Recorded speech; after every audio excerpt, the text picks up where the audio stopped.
Hostomel was among the first to take the hit during Russia's full-scale invasion of Ukraine. At that time, there were about 18,000 people in the city. The battle for Antonov Airport lasted over 24 hours, where Russian paratroopers planned to land to storm Kyiv. But the aggressors' plans were not destined to come true. The runway at Antonov Airport is 3,502 meters long. Planes of any size can land on it, including the world's largest cargo plane, the Mria, for which it was the home airfield. At 5 a.m. on February 24th, 2022, after the start of Russia's full-scale invasion, the Ukraino Center duty officer called Hostomel to report the start of hostilities and warn of a possible attack on Antonov Airport. And by 11:20, the first battle of resistance by the armed forces of Ukraine had begun. We were moving toward the airfield on foot, expecting the enemy to potentially engage in battle. The airfield was ablaze from the explosions. We could hear where the fighting was happening, and we moved in that direction. We approached the airfield from the south. The goal of the Russian paratroopers was to capture the control tower and the runway. This would have allowed Russian Il-76 planes to land in Hostomel, which were meant to deliver the main forces planning to capture Kyiv. Immediately after the first missile strikes, Ukrainian special units, scouts, and the National Guard moved to combat positions to prevent the paratroopers from landing. Defense fighters shot down several helicopters with manpads, which delayed the capture of the airfield and allowed the AFU to launch artillery strikes on the runway. This is a part of the unique Maria cargo plane destroyed by the Russian army, which is kept in the Museum of Lyceum No. 1. The invaders were stationed here, holding local residents hostage. Hostomel was under Russian occupation for 38 days, turning into a ghost town with massive destruction. During the fighting, more than 4,500 houses were damaged, and the settlement itself was awarded the title of Hero City of Ukraine for its resilience.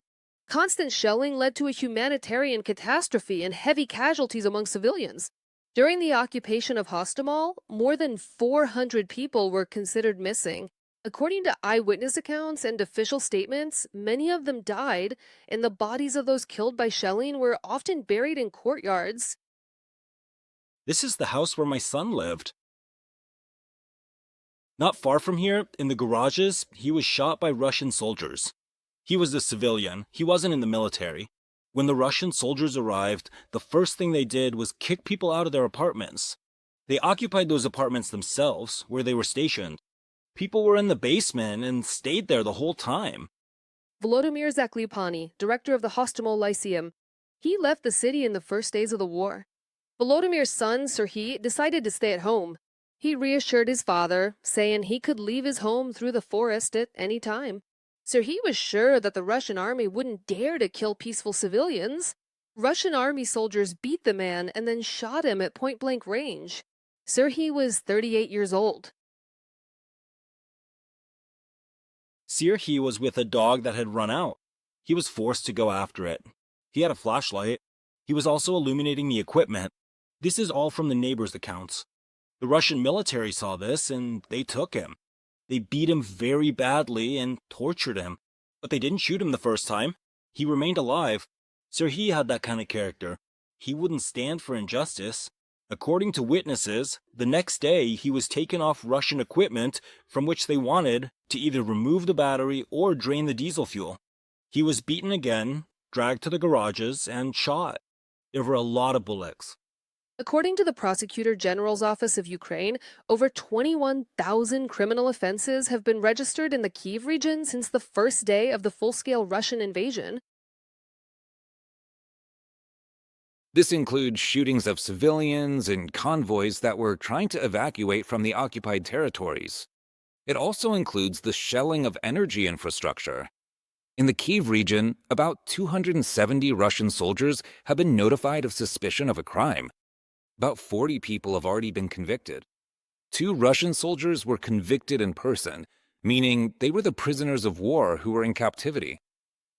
Also, Russian troops destroyed or damaged more than 20,000 civilian infrastructure objects in the Kyiv region.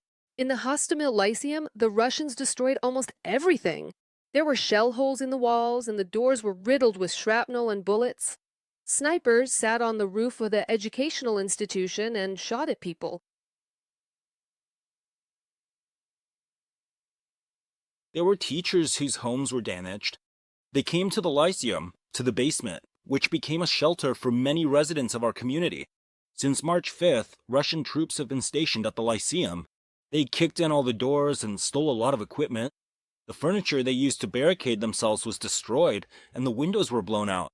The occupiers wouldn't even let people go to the bathroom. This is a war crime. They used people as shields here.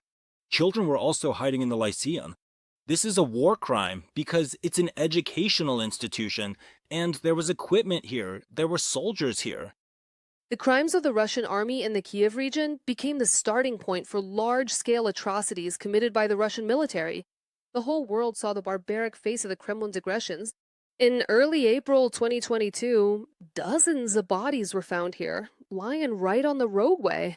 After the region's deoccupation in the spring of 2022, law enforcement found many mass burial sites of civilians.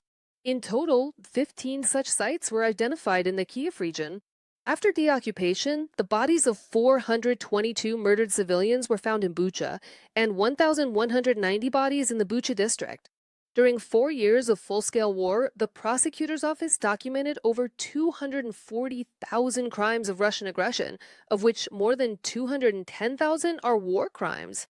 This was reported by the Prosecutor General of Ukraine, Ruslan Kravchenko. This includes torture, infiltration camps and prisons, as well as executions of Ukrainian prisoners of war, deliberate strikes on residential buildings, hospitals, schools, and the energy grid, mass looting of private property, as well as cultural assets for museums, the illegal deportation of Ukrainian children to Russia, which became the basis for the International Criminal Court to issue arrest warrants for Vladimir Putin and the Commissioner for Children's Rights, Maria Lvova-Belova. This spectrum of atrocities, the range of crimes in the Kyiv region, was only the beginning, revealing the true face of the Russian Federation. We can only imagine today what is happening in the occupied territories. After the deoccupation of the Kyiv region, law enforcement was able to conduct an investigation. Under occupation, the cruelty could be much greater. As of March 2026, 242 Russians have been convicted, 22 of them in person, and the total number of suspects is in the hundreds. The Prosecutor General's office initiates and coordinates war crime investigations, gathering evidence across the country. The National Police and the Security Service of Ukraine conduct investigative actions at crime scenes, interview witnesses, and collect physical evidence. Ukrainian investigators are actively documenting destruction, seized ammunition, and the personal belongings of the criminals' victims. In the Kyiv region, most crimes were recorded immediately after deoccupation. The prosecutor's office and investigative bodies, the prosecutor's office and investigators gathered evidence so that the indictments were well-founded. So there was enough evidence for the Ukrainian and global communities to see that we aren't prosecuting everyone just for participating in the war. We prosecute based on irrefutable evidence of crimes against civilians. The Special Tribunal for the Crime of Aggression of Russia against Ukraine is an international judicial body initiated by Ukraine and established within the Council of Europe. In June 2025, the Council of Europe and Ukraine signed an agreement to create a special tribunal, responding to the request of the President of Ukraine. The International Criminal Court deals with war crimes, crimes against humanity, and genocide. But this special tribunal is focused exclusively on the crime of aggression. The investigation of war crimes is being conducted specifically by the Ukrainian side. This is our task here in Ukraine. This is a task that is not just for the future. It's a task that was done yesterday, is being done today, and will be done tomorrow. We already have over 240, I believe, sentences for Russian soldiers. Yes, the lion's share of them, the largest percentage, of course, are in absentia cases, but nevertheless, cases are heard, sentences are passed, and in this way, those who committed these crimes are identified. The Hague cannot try people in absentia. That is our advantage. Ukraine can try people in absentia, but The Hague cannot. There's the warrant, and that's it. It's limited to that. And you have to wait until the physical body is in the dock. Ukraine can try people in absentia. This is our response to the legal challenge that the country's facing. The case of the death of Vladimir Zaklyupany's son is still being investigated by law enforcement. Vladimir believes that those responsible for his son's death will be punished. Vladimir remembers the tragedy he experienced every single day. Serhiy's name is immortalized in the lists of the fallen at the school memorial, which holds evidence of the war treacherously and cruelly started by Russia. As a father, for our family, I would like this case to be completed so that whoever committed this crime is held accountable. Perhaps he is no longer alive, but for me it is important that this crime does not go unpunished. These are our soldiers. Victoria Chistyukina, Ruslan Belazorov, Yuri Shulha for Freedom TV channel.